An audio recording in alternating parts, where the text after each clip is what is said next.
वालेकुम क्लास, मेरा नाम गुलाम असगर है। हम सब्जेक्ट पढ़ रहे हैं लीडरशिप एंड चेंज मैनेजमेंट का। आज इसका हम लेक्चर नंबर 8 डिस्कस करेंगे। चैप्टर नंबर 18 हमने लास्ट लेक्चर में स्टार्ट भी किया था, organisational change and stress management के नाम से। ठीक है जी, अब हमें जो फर्दर उस आउटलाइन को प्रमोट करना है जो हमने लास्ट टाइम शुरू की थी चेंज मैनेजमेंट के नाम से, जिसमें हमने डिफ़ाइन चेंज मैनेजमेंट किया था और फिर हमने डिस्कस किया था कि कौन कौन से ऐसे फोर्सेस हैं जिनकी वजह से चेंज रिक्वायर होता है। और उसके बाद हमने ये डिस्कस किया था कि प्लान चेंज क्या होता है, कैसे किया जाता है प्लान चेंज। आज हमें जो चीज़ें डिस्कस करनी हैं वो ये कि चेंज को अडॉप्ट करने में जो एम्प्लॉयज़ रेजिस्ट करते हैं उस रेजिस्टेंस को मैनेज कैसे किया जा सकता है, और उस रेजिस्टेंस को ओवरकम करने के लिए कौन कौन से ऐसे टैक्टिक्स हैं जिन्हें अडॉप्ट किया जा सकता है। जी, हम शुरू करते हैं फिर रेजिस्टेंस टू चेंज। रेजिस्टेंस किसे कहते हैं? रेजिस्टेंस कहते हैं कि जब चेंज को इम्प्लीमेंट किया जाए तो क्या एम्प्लॉयज़ उसे अडॉप्ट कर रहे हैं, क्या उसे फुली अडॉप्ट कर रहे हैं या पार्शली कर रहे हैं, क्या उसकी अडॉप्शन में कुछ प्रॉब्लम्स आ रहे हैं, कुछ हर्डल्स आ रही हैं, कुछ बैरियर्स आ रहे हैं, उन चीज़ को बोला जाता है रेजिस्टेंस। अब रेजिस्टेंस जो है वो ऑलवेज़ नेगेटिव नहीं होती, रेजिस्टेंस पॉजिटिव भी होती है। कब? जब वो ओपन डिस्कशन एंड डिबेट का हिस्सा बन जाए। क्या मतलब है इस चीज़ का? कि एम्प्लॉयज़ को जब चेंज इम्प्लीमेंट किया जाए और एम्प्लॉयज़ को चेंज की अंडरस्टैंडिंग ना हो तो उनकी रेजिस्टेंस क्वेश्चंस की सूरत में हो, कि वो आपसे क्वेश्चन करें। तो क्वेश्चन होने की सूरत में, आपसे कोऑपरेशन की सूरत में, आप अपने चेंज एजेंट को, आपका चेंज एजेंट जो है उस रेजिस्टेंस को मॉडिफाई कर सकता है थ्रू किस तरह से कि वो एम्प्लॉयज़ को अंडरस्टैंडिंग डेवलप करवाएगा। अगर अंडरस्टैंडिंग डेवलप नहीं करवा पाता तो एम्प्लॉयज़ के अकॉर्डिंग उस चेंज को मोल्ड कर देगा, चेंज कर देगा। ठीक है जी, इस तरह से क्या होगा कि आपकी स्ट्रेटजीज टाइम्स टू टाइम क्या होता है, चेंज होती रहती है। जिसका मतलब ये है कि रेजिस्टेंस जो है ये पॉजिटिव भी हो सकती है अगर ये हमें ओपन डिस्कशन या डिबेट की तरफ लिया जाए। देखें, रेजिस्टेंस जब क्रिएट होती है तो या तो वो कंप्लीट साइलेंस की तरफ चले जाती है या फिर वो एक ऐसे प्रोसेस में इंगेज हो जाती है जिसमें चेंज एजेंट्स और आपके एम्प्लॉयज़ के दरमियान कम्युनिकेशन स्टार्ट हो जाती है, जिसमें change agent effective communication skills use करते हुए अपने एम्प्लॉयज़ की चेंज एफर्ट्स को देखता है और उसे एक्सप्लेन करता है और उसमें होने वाली अपॉर्चुनिटी को अवेल करते हुए ऑर्गेनाइजेशन की परफॉर्मेंस को बेहतर करने के लिए काम करता है। ठीक है जी, चेंज जो है मतलब रेजिस्टेंस जो है थ्रेट सिर्फ उस वक्त हो सकती है जब वो डिसफंक्शनल कॉन्फ्लिक्ट का शिकार हो। जी, सेकंड पॉइंट में वो ये डिस्कस करना चाह रहा है कि रेजिस्टेंस का हत्ती मतलब ये नहीं होता कि वो स्टैंडर्डाइज वे में सरफेस करेगी। क्या मतलब इस चीज़ का? कि जो रेजिस्टेंस आपके एम्प्लॉयज़ आपको शो कर रहे हैं वो या ओवर्ट हो सकती है, इम्प्लिसिट हो सकती है, इमीडिएट हो सकती है या फिर डेफर्ड हो सकती है। क्या मतलब है इन बातों का? ओवर्ट का मतलब ये है कि डायरेक्टली आपको चेंज के बारे में इंट्रोड्यूस करवाया जाए, अवेयर करवाया जाए, वो भी डायरेक्टली। दूसरा इम्प्लिसिट से मुराद कि वो चेंज जो है वो चेंज आपको सिर्फ कन्वे करवाया जाए, आपको मैसेज डिलीवर किया जाए और आप उसे इम्प्लीमेंट कर दें। फिर है इमीडिएट, फिर है डेफर्ड। यानी रेजिस्टेंस जो है वो ओवर्ट भी हो सकती है, इम्प्लिसिट भी हो सकती है, इमीडिएट और डेफर्ड। ये चार तरह की रेजिस्टेंस हो सकती है।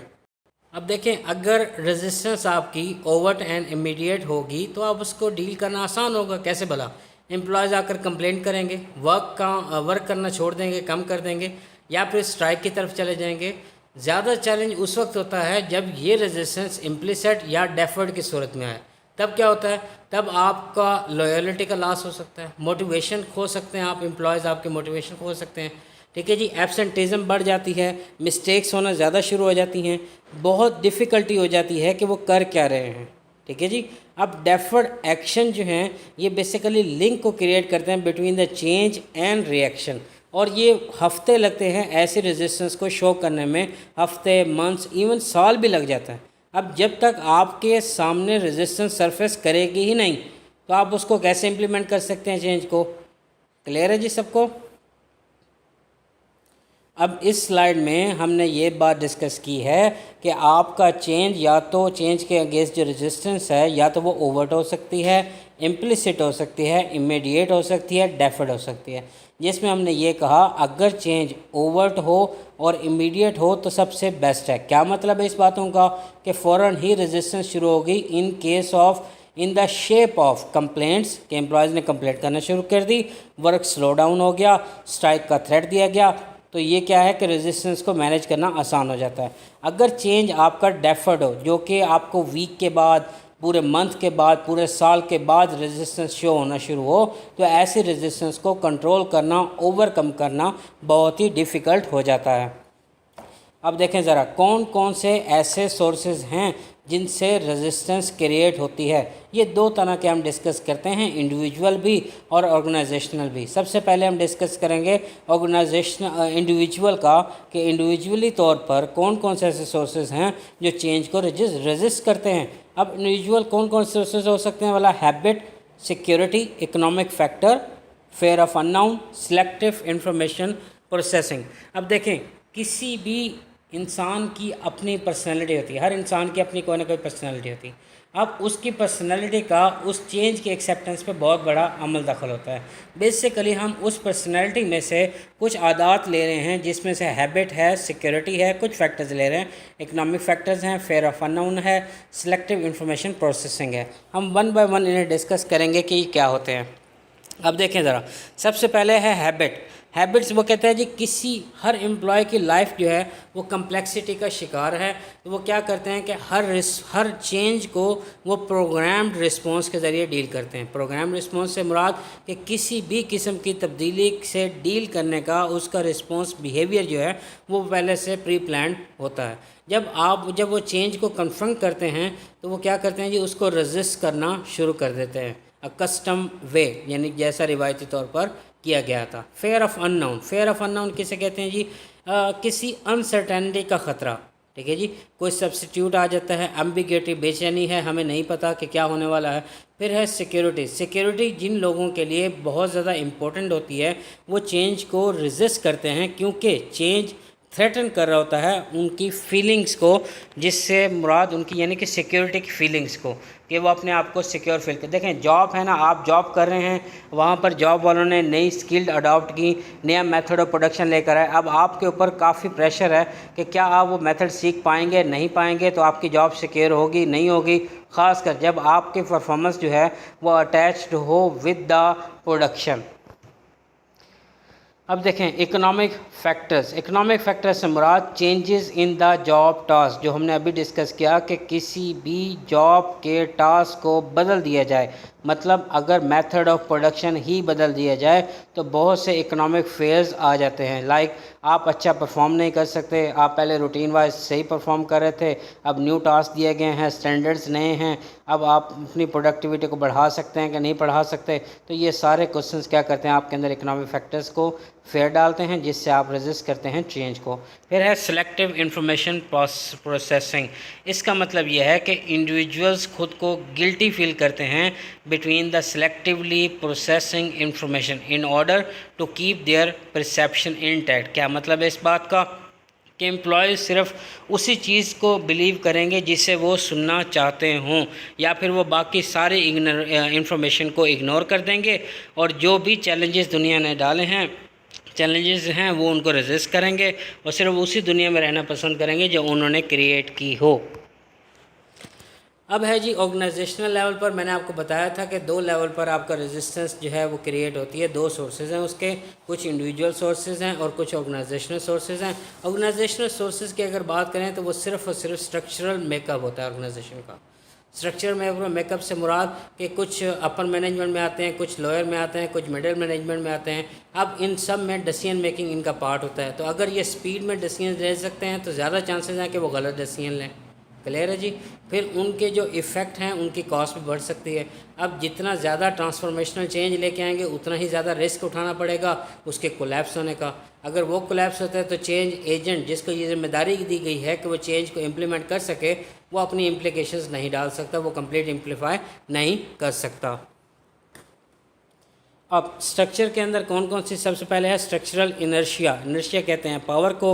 अब ऑर्गेनाइजेशन के अंदर बिल्ड इन मैकेनिज़्म होता है सिलेक्शन प्रोसेस का या फॉर्मलाइज रेगुलेशंस होती हैं कि किस तरह से स्टेबिलिटी को बरकरार रखना है। लेकिन जब ऑर्गेनाइजेशन चेंज का शिकार होती है तो वो जो स्ट्रक्चरल इनर्शिया होता है जिसके ज़रिए आप ऑर्गेनाइजेशन को स्टेबल रखे होते हैं, वो बैलेंस जो होता है वो काउंटर बैलेंस हो जाता है, उसका बैलेंस गड़बड़ा जाता है। तो चेंज को फेस करने के बजाय वो रेजिस्टेंस का इख्तियार कर जाता है। Limited focus of change.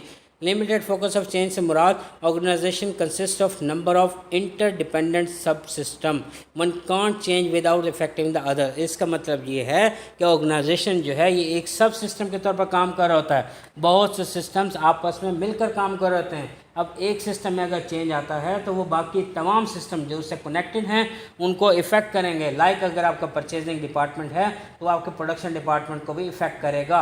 Like production department जो है वो आपके सेल डिपार्टमेंट को भी इफ़ेक्ट करेगा। तो ये क्या होता है, सारे के सारे सब सिस्टम होते हैं और आपस में अटैच होते हैं। अब बात करते हैं जी सोर्सेज की बात कर रहे थे हम। नेक्स्ट सोर्स है हमारा ग्रुप इनर्शिया। ग्रुप इनर्शिया से मुराद कि इवन अगर इंडिविजुअल चेंज होना भी चाहे, लेकिन जब उसका ग्रुप ये डिसीजन लेगा कि उसे रेजिस्टेंस करनी है चेंज को, तो वो अपने ग्रुप के साथ मिलकर उनको रेजिस्ट करेगा चेंज को। Threat to the expertise. Expertise से मुराद कि कुछ स्पेशलाइज्ड ग्रुप होते हैं जिनके पास स्पेशल स्किल्स होती हैं। अगर आप उनकी स्पेशल स्किल्स को रिक्वायर्ड ही नहीं करते, अगर आपने method of production he change कर डाला और उनकी स्किल्स की ज़रूरत ही नहीं है आप, तो वो क्या करता है, उनकी एक्सपर्टीज़ को थ्रेट पहुंचता है जिसकी वजह से वो रेजिस्ट करते हैं। Threat to establish power relationship. Power relationship से मुराद जो आपके अपर मैनेजमेंट होती है उसके पास डिसीजन मेकिंग की अथॉरिटी होती है, जिसके ज़रिए वो क्या करते हैं, एम्प्लॉयज़ को थ्रेट कर सकते हैं और ऑर्गेनाइजेशन में लॉन्ग एस्टैब्लिश पावर का रिलेशनशिप बन जाता है। जी, अब हम ये डिस्कस करेंगे कि जो रेजिस्टेंस जिसकी हमने बात की कि इंडिविजुअल सोर्स हैं, ऑर्गेनाइजेशनल सोर्स हैं, दोनों मिलकर क्या करते हैं, रेजिस्ट करते हैं, जिसकी वजह से दोनों सोर्सेज हैं रेजिस्टेंस के।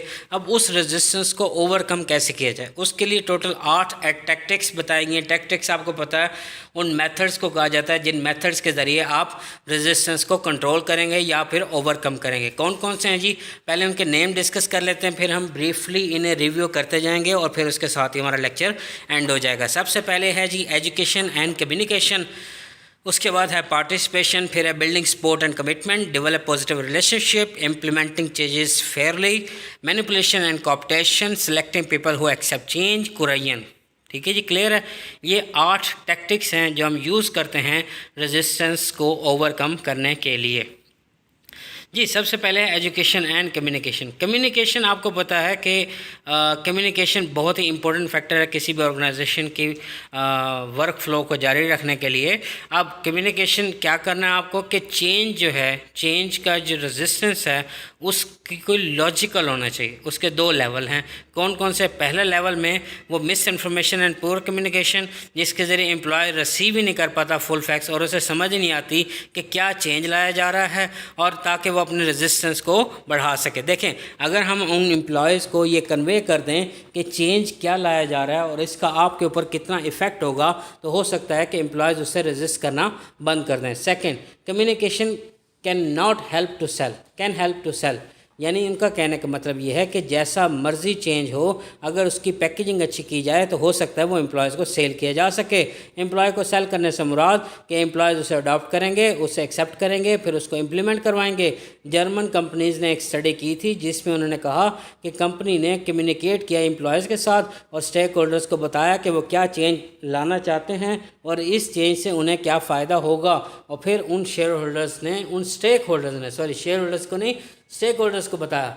और फिर एक और स्टडी इन्होंने बताई है फिलीपींस की। फिलीपींस ने भी क्या किया कि चेंज की इन्फॉर्मेशन जो थी वो सेशंस के थ्रू सारे एम्प्लॉयज़ को बताई ताकि उनके अंदर एंजाइटी कम हो सके, और फिर उनके पास हाई क्वालिटी इन्फॉर्मेशन पहुंचाई ताकि उनकी कमिटमेंट बढ़ सके। एम्प्लॉयज़ की कमिटमेंट बढ़ेगी, चेंज बढ़ेगा।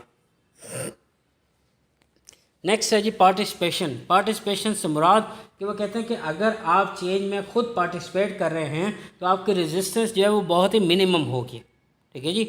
अगर पार्टिसिपेंट्स की एक्सपर्टीज़ जो हैं वो बढ़ गई हैं, आपने उसे स्किलफुल बनाया है, उसके इन्वॉल्वमेंट को बहुत ज़्यादा बढ़ा दिया है, तो उनकी कमिटमेंट बढ़ जाएगी। अगर उनकी कमिटमेंट बढ़ेगी तो क्वालिटी ऑफ द चेंज बढ़ जाएगा और डिसीजन कामयाब हो जाएगा। ये सारे के सारे एडवांटेजेस जो हैं ये नेगेटिव भी हो सकते हैं। नेगेटिव से मुराद कि वो एक्सपर्टीज़, वो जो चेंज के एक्सेप्टेंस करके उसमें इन्वॉल्व थे, अगर उनकी पार्टिसिपेशन बंद हो जाए या फिर उसकी चेंज रेजिस्टेंस बढ़ जाए तो वो बहुत ही ख़तरनाक साबित हो सकती है।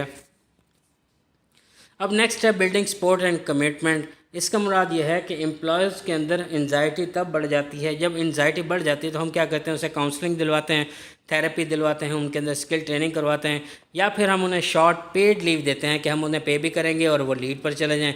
लेकिन मैनेजर और एम्प्लॉय जिनके अंदर कमिटमेंट का लेवल बहुत ही लो होता है तो वो चेंज को रेजिस्ट करते हैं और अपने स्टेटस को मेंटेन करते हैं। लेकिन अगर हम उन्हें फायर करने के बजाय अगर हम उन्हें अंडरस्टैंडिंग दे सकें कि हम क्या चीज़ तब्दील करने वाले हैं, तो हो सकता है उनकी कमिटमेंट बढ़ जाए। लेकिन जब हमें पता हो कि उनकी कमिटमेंट नहीं बढ़ने वाली तो हम उन्हें फायरिंग का थ्रेट देकर फायर कर देते हैं। अगर वो अडॉप्ट नहीं करेंगे तो हम उन्हें फायर कर देते हैं।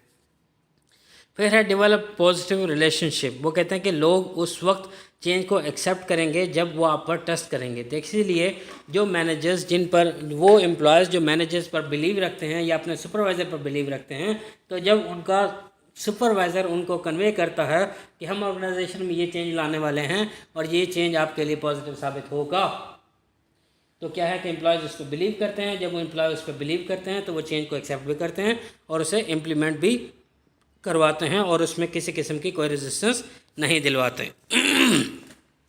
नेक्स्ट है जी इम्प्लीमेंटिंग चेंजेस फेयरली। इनका मतलब ये है कि अगर आप नेगेटिव इम्पैक्ट से बचना चाहते हैं तो आपको वो चेंज इम्प्लीमेंट करना चाहिए फेयरली। फेयरली से मुराद प्रोसीडरल फेयरनेस के प्रोसेस के थ्रू।